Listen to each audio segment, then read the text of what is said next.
to Mod Driven. You know, I did a mod to the Mercedes recently. I put new wheels and tires on it, and I've had them on for a little while now, and I kind of touched about this in a previous video, but I thought we'd go a little more in depth and give you guys my opinion of some bigger wheels and tires on the Mercedes-Benz C300. Now, I've also done a more recent little tweak to them. I'll show you guys that at the end of the video, so stay tuned for that.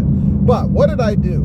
Well, first of all, it came with OEM silver, or I guess silver wheels, you know, that brushed aluminum look, whatever it is. And I'm not a big fan of the aluminum or brushed aluminum, silver, whatever look. So, as I've done to many other vehicles that I've modded, I had to change out the wheels and tires. Now, in doing so, I had to decide on the color. I did go with black because I think black on a black car looks really sharp. I did go with the shiny wheels as opposed to the more muted finish because, again, I thought it would kind of match up with what I have paint-wise on the car.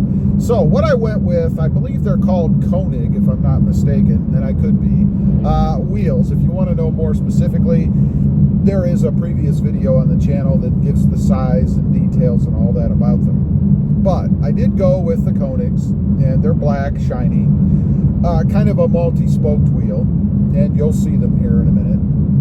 And then I went with a 19-inch. Now that's up from the 18s that came on the car. I gotta say, I did that originally because I was hoping to get a hub bore size that I could fit the original center caps on. I was disappointed. Unfortunately, they were too big, they did not fit, so I had to do something else. Now, the good thing about these wheels is the center caps that it came with actually have a metal sticker that you put on the inside of the cap. Unfortunately, the manufacturer left those off.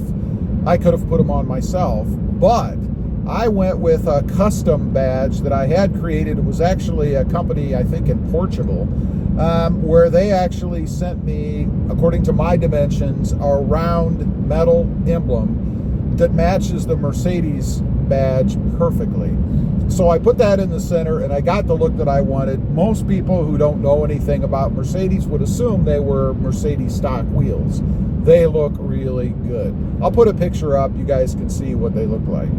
So, in going to the 19s, I also had to change the tires. Now, this was a bit of a dilemma for me because the tires stock on a Mercedes are different size front to back. They're staggered. The fronts are a little bit narrower, a little bit different than they are in the back.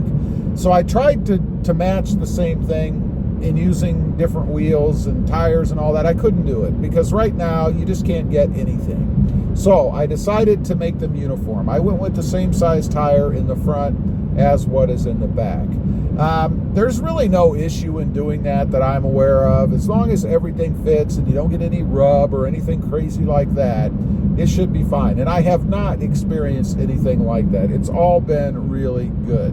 I think the look of the tires on the car are good. There's actually just a hair more wheel poke. In other words, they stick out from the fender wells, or really in the fender wells, a little bit more than the stock version did. The person, a person looking at them who didn't know anything about them would not even be able to tell. So not really a big deal. Now, as far as the ride quality, you know, because I've gone with a narrower tread wall because of the bigger wheels, I do have a shorter or smaller tread wall. What that means, of course, is it brings the edge of the wheel and the edge of the tire closer together. You don't have as much tread wall, I guess, is what I'm really trying to get at. And of course, when you reduce the amount of tread wall, you increase the amount that you feel in the seat. And that's definitely the case with these wheels and tires. I do feel more in the car, and I would say that it is slightly louder. There's a little bit more outside noise that I can hear. And I'm being picky because sitting in the inside of a Mercedes-Benz is pretty darn quiet anyway. But I did notice it, so I think it's worth mentioning. So if you happen to have a Mercedes or really any other vehicle that you're looking to change the wheel and tire size on, just beware that if you go bigger, and can't go with a bigger tire as far as that tread wall goes, you are going to sacrifice a little bit of ride quality in the form of comfort, if that matters to you at all. For me, it's not really a big deal. It doesn't drive me nuts. It's something that I've noticed.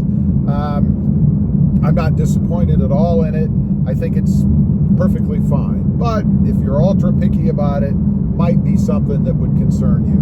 Now, as far as fuel economy goes, you know, it is a bigger tire. It's going to mess with the computer system slightly, but it's not big enough that it's really going to make a big difference in the calculations, what you're getting on the screen in the car, or what you're getting in real world, I suppose. So haven't noticed anything odd about that. Now, there is one thing that I noticed in having the bigger tires, and that is the way the car turns, particularly at slow speed or really sitting still.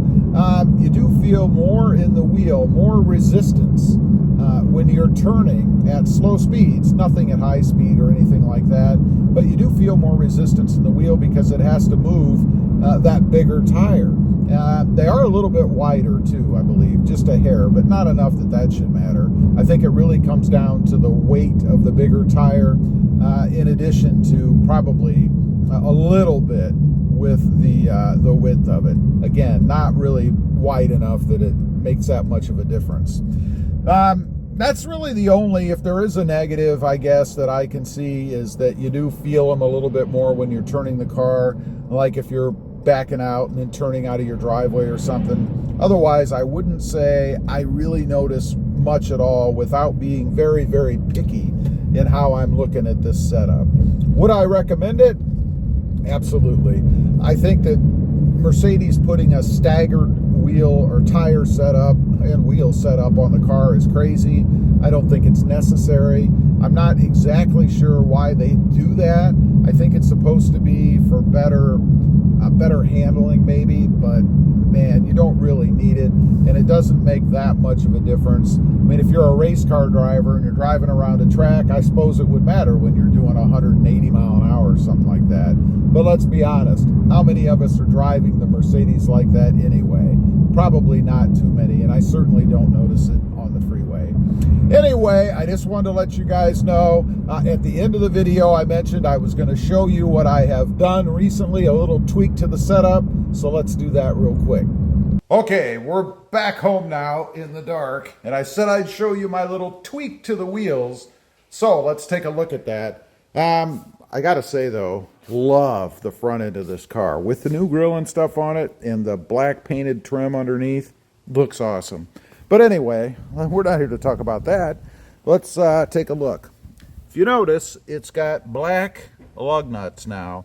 I had gone back and forth as to whether or not I would go with the black, but they came in and I decided to go ahead and do it. And I gotta say, it just goes with the theme of the car. I think they look awesome like that. No more do we have any beaming silver or aluminum, whatever you want to call it, looking lug nuts in there. Just accentuates the wheels a little bit more. Anyway, I just wanted to get on, give a little update on those tires in case anybody out there is looking at maybe doing the same thing. If you have done it, leave a comment, not just on the Mercedes, any other vehicle, and let me know what you thought after you went with a narrower tread wall. I'd be curious to know. Also, real quick, I do have 2 additional channels. Rob Motive, all about the Toyota Tacoma, and Rob Motive JT, all about the Jeep Gladiator. Check them out, and if you're interested, why not subscribe? And while you're at it, smash the subscribe button here too. Thanks for watching. Stay safe out there. Bye.